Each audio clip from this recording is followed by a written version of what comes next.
এবং সম্পত্তির পক্ষে ক্ষতিকারক। নিরাপত্তা অধিকার আমার বিকৃত হচ্ছে, আমার কিছু কেউ বিক্রি করে তুলে দিতে পারবে না, ব্যবসা আমার করা যাবে না, ঠিক আছে। এক্ষেত্রে নিরাপত্তা পাওয়ার অধিকার আমার রয়েছে। প্রোটেকশন, ইনফরমেশন, যেটা বললাম যে যে প্রোডাক্ট আমি কিনছি, যা কিনছি তার সম্পর্কে ইনফরমেশন পাওয়ার অধিকার। যদি আমি কেনার পরে মনে হয় যে এই জিনিসটা সম্পর্কে আমি কোম্পানি বা এটা কিনে ফেলেছি, কেনার পরে মনে হচ্ছে আমি ঠিক ইনফরমেশন জানি না, তাহলে তাকে ডাইরেক্ট চিঠি করে পারি, চিঠি করে বলো যে তুমি যদি প্রপার তোমার ঠিকানা থাকে চিঠি করবে, করে জানতে চাইবে যে আমার সম্পর্কে এই তথ্যগুলো আমার চাই। রিসার্চ করে তারপরে কিনতে হবে, ঠিক আছে।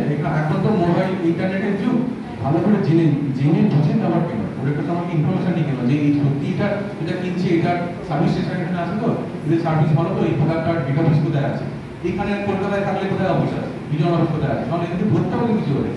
অনলাইন প্রোডাক্ট ক্ষেত্রে কিভাবে না ডিফারেন্স রিগ্রেশন, অনলাইনে যখন প্রোডাক্ট কিনছি তার একটা ডিফারেন্স রিগ্রেশন মেকানিজম থাকতে হবে।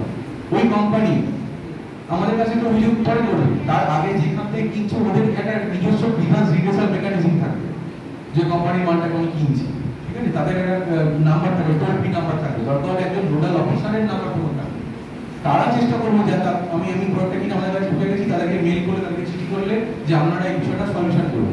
ধরো তুমি তাদেরকে লিখিত কমিউনিকেশন করার পরেও তারা তাদের ডিফারেন্স রিগ্রেশন মেকানিজম দিয়ে জিনিসটা সলিউশন করতে পারছে না, তখন তো আছেই কনজিউমার কমিশন, তো আছে, আমাদের কাছে কমপ্লেন করার জায়গাও আছে।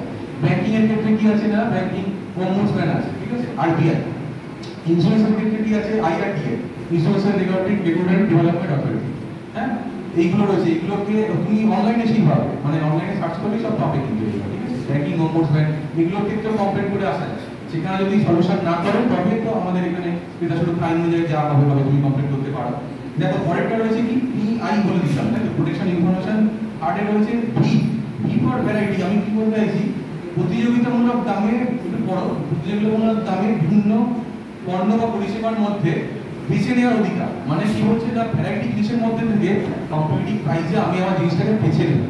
তাই তো, আমরা কি কোনো দোকানে যখন যাই তখন কি ফট করে গিয়ে সেখান থেকে সব কিনে নিই, দাম যাচাই না করে বা জিনিসটা প্রোডাক্টটা ঠিক হচ্ছে কিনা যা না দেখি কি হচ্ছে কিনে নিই, কি না। তো আমরা কি আগে সবসময় একটু দেখি, একটু যাচাই করে কেনার চেষ্টা করি যে এই জিনিসটা এখানে ঠিক আছে। ধরো একটা শাড়ি কিনতেই গেলাম, তখন হয়তো একটা যে দোকানে গেলে সেই দোকানে হয়তো ওই প্রাইসটা পছন্দ হলো না, তখন তুমি আরেকটা দোকানে যেতে পারো। এবার হয়তো অনেক দোকান সে অনেকগুলো দেখিয়েছে জিনিস, দোকান কিনতে বলে এতগুলো জিনিস আপনি দেখলেন কিনলেন না, এক্ষেত্রে এই জিনিসটা সে করতে পারে না। তুমি কম্পিটিটিভ প্রাইসে বিভিন্ন দোকান ঘুরে বা বিভিন্ন ইয়ে করে মার্কেট সার্ভে করে তুমি তোমার জিনিসটা প্রোডাক্টটা তুলে নিতেই পারো। এই বাছাইয়ের অধিকারটা তোমাকে অ্যাজ এ কনজিউমার এই ভারতের আইনি দিয়েছে, ঠিক আছে। তুমি বাছাই করে যে আমার জিনিসটা কিনে নেওয়া অধিকার ভ্যারাইটি জিনিসের মধ্যে, ঠিক আছে। তো যদি আগামী দিনে পরে তুমি এটা বলো যে এটা আমার অধিকার, তাহলে কিন্তু তারা বুঝবে তুমি জিনিসটা জানো। তারপর কি বলছে 4 নম্বর, শুনানির অধিকার। অবশ্যই হয়তো আইনের বিষয় রয়েছে, আমাদের যখন একটা বিচার প্রক্রিয়ার মাধ্যমে চলবে তখন তোমার কথাটা শোনা হয়, কনজিউমার হিসাবে তোমার কি হয়েছে না হয়েছে কিন্তু শুনানির মাধ্যমেই হবে। তো তোমার আগে হিয়ারিং, তাই তো, হিয়ারিং এর ব্যাপারটা, তো শুনানির অধিকার, তোমার কথাটা শোনা হয় অ্যাজ এ কনজিউমার, শুনানির অধিকার রয়েছে। এবং তারপরে দেখো যে রিটেনশন, প্রতিকার লাভের অধিকার। ঠিক বলে দিচ্ছি যে অন্যায্য বাণিজ্য অনুশীলন মানে আনফেয়ার ট্রেড প্র্যাকটিস, যেটা কি বললাম, অন্যায্য বাণিজ্য করে থাকে। নিয়ন্ত্রণমূলক বাণিজ্য বলে একটা আছে, রেস্ট্রিকটিভ ট্রেড প্র্যাকটিস, সেটা একটা অন্যরকম বিষয়। ধরো রেস্ট্রিকটিভ ট্রেড প্র্যাকটিস মানে কি, নিয়ন্ত্রণমূলক মানে কিছু কন্ডিশন আরোপ করে দেওয়া। মানে ধরো একটা কিনতে গেলে আরেকটা, অনেক সময় বলে কি এরকম বলে দেয় যে এটা কিনতে চাইছেন আপনি, এটার সঙ্গে কিন্তু ওটা নিতে হবে, তবে ওটা হবে, এরকম ধরনের বিষয়টা হয়তো সেটা তুমি নিতেই চাইছো না, এটা ফালতু বিষয়। আমি এটা পুরনো একটা বিষয় নিয়ে করছি, হয়তো ওগুলো এখন অতটা হয় না, কিন্তু কখনো দেখা হয় রেস্ট্রিকটিভ ট্রেড প্র্যাকটিস বলে এটাকে, নিয়ন্ত্রণমূলক। এরকম একটা সহজ উদাহরণ দিচ্ছি। ধরো অনেক ক্ষেত্রে বলে যে গ্যাস নিতে গেলে, নতুন গ্যাস কানেকশন নিতে গেলে ওভেন দিতে হবে, গ্যাস নিতে গেলে ওভেন দিতে হবে। এই প্র্যাকটিস, এটাকে কিন্তু নিয়ন্ত্রণমূলক বাণিজ্য বলে।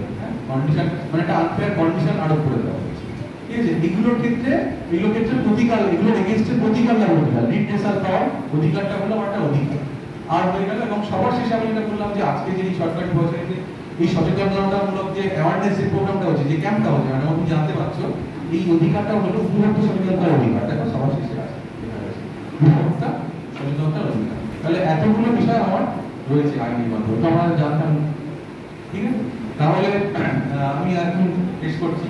তো তোমরা এই যে কোনো রকম ট্রানজাকশনের ক্ষেত্রে তাহলে কি না, আমি রসিদ রাখবো, সবচেয়ে ইম্পর্টেন্ট কাগজপত্র দেখে নিয়ে কিনবো এবং সেই কোম্পানি বা যেখান থেকে কিনি তার সমস্ত কিছু ইনফরমেশন আমি পেয়েই তারপর কিনবো। এটা একটা বড় বিষয় এবং এটা জেনে রাখবে এখানে আমাদের তাহলে অনলাইনে সাইটে তোমার জানলে এবং একটা এখানে হেল্পলাইন নাম্বারও এখানে দেওয়া রয়েছে, এটা টোল ফ্রি নাম্বার 1800 একটা উপরে দেওয়া রয়েছে, এটাও তুমি যদি কল করো, এটা আমাদের হেড অফিস যেখানে আছে মির্জা গালি স্ট্রিট ওইখানে কলটা লাগে এবং তোমার কিন্তু যদি কিছু কাউন্সিলিং এর প্রয়োজন হয় আমাদের করা হয়।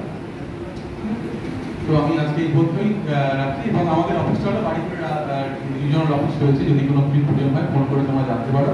যদি কারো কিছু প্রশ্ন থাকে আমাকে বলতে হবে, আমি অনেক কিছু হয়তো কাজ করে যেতে পারছি না এত অল্প পরিসরে, আরো অনেক কিছু বলার থাকে, মানে একটা ফার্স্ট বিষয় তো অনেক কিছু বলার থাকে, অনেক অনেক উদাহরণ থাকে, মানে ঠকানোর অনেক রকম প্রসেস থাকে, বিভিন্ন ভাবে তোমাকে ঠকিয়ে এই জিনিসটা বুঝতে পারছো না, সেটা আগে থেকে আমরা না জেনে ঝাঁপ দিয়ে হলে অনেক ক্ষেত্রে আমাদের এটা হয়ে যায়।